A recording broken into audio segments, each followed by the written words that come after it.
Anal fistula को क्षार सूत्र विधि द्वारा ट्रीटमेंट करवाने से रिकरेंस रेट बिल्कुल नहीं होता है, यानी दोबारा होने के चांसेस लगभग ना के बराबर होते हैं।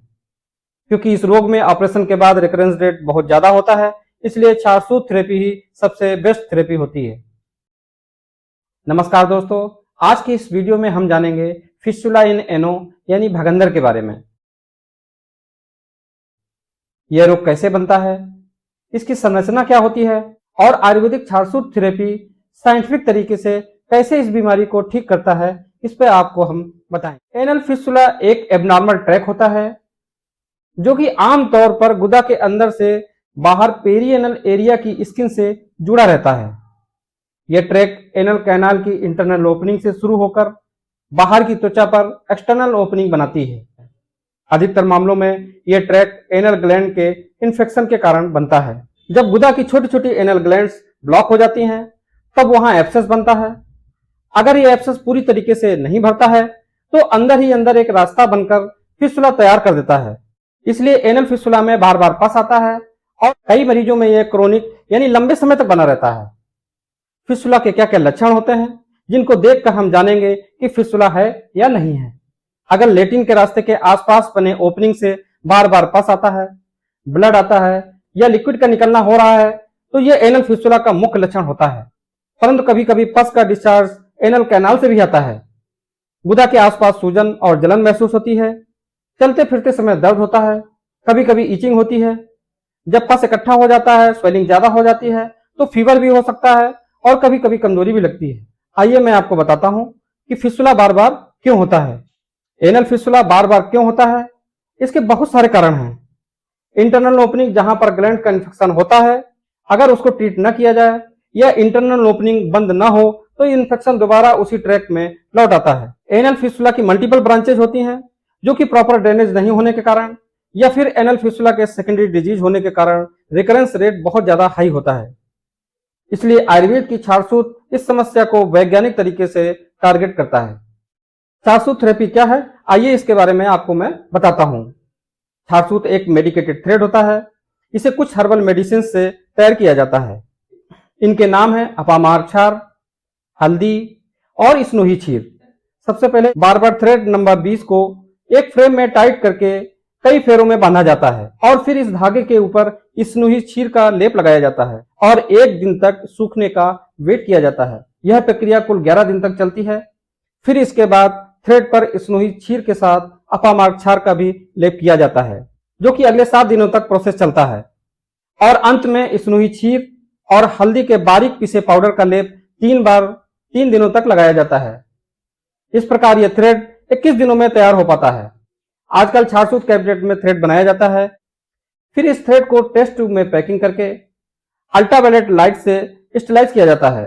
यह धागा फिस्टुला के ट्रैक में डाला जाता है। क्षार सूत्र एक स्टैंडर्ड ड्रग डिलीवरी सिस्टम का साइंटिफिक एग्जाम्पल है, जिससे थ्रेड पर लगी हर्बल मेडिसिन का सस्टेन रिलीज होता है, यानी कि धीरे धीरे रिलीज होती रहती हैं और वो अपना वर्क लगातार 7 दिनों तक वो औषधियां करती रहती हैं। क्षार सूत्र के 3 प्रमुख एक्शन होते हैं। नंबर 1 है कटिंग एक्शन, जिससे धागा ट्रैक को धीरे धीरे काटता है। इससे ट्रैक कम हो जाता है।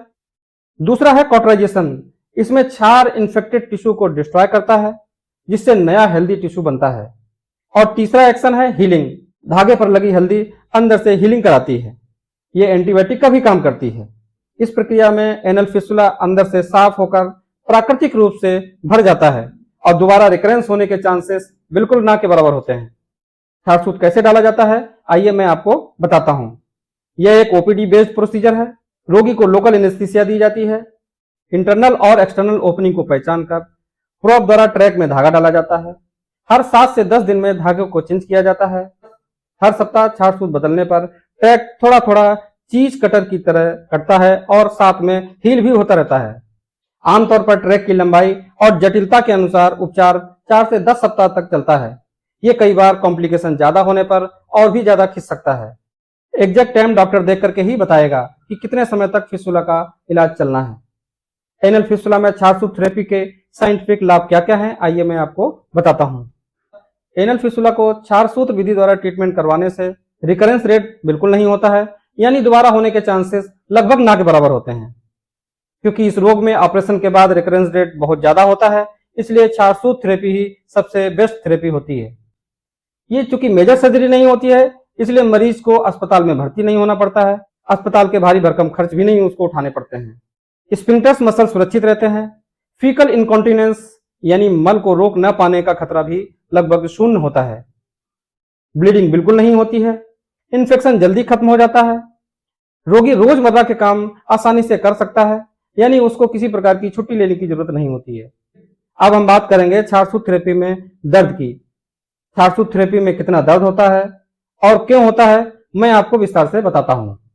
इस प्रोसीजर में लोकल एनेस्थीसिया इंजेक्शन से दिया जाता है और इंजेक्शन का दर्द तो पेशेंट को बर्दाश्त ही करना पड़ेगा, इसका कोई भी ऑप्शन नहीं होता है। लोकल स्प्रे या जेली द्वारा पेरिनेल स्किन शून्य नहीं होती है।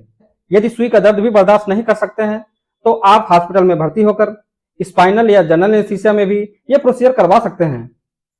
परंतु थ्रेड को चेंज करवाते समय सामान्यतः बहुत हल्का दर्द होता है, जो कि ज्यादातर रोगी बर्दाश्त कर लेते हैं, और कई बार अगर थोड़ा मोड़ा दर्द होता है तो दर्द की दवा लेकर के काम चल जाता है। लेकिन जब एनल फिस्टुला के ट्रैक मल्टीपल होते हैं, कॉम्प्लेक्स फिस्टुला होता है, पस का प्रॉपर ड्रेनेज नहीं होता है, या फिर कॉम्प्लेक्स या रिकरेंट एनल फिस्टुला हो, तो दर्द की संभावना ज्यादा रहती है।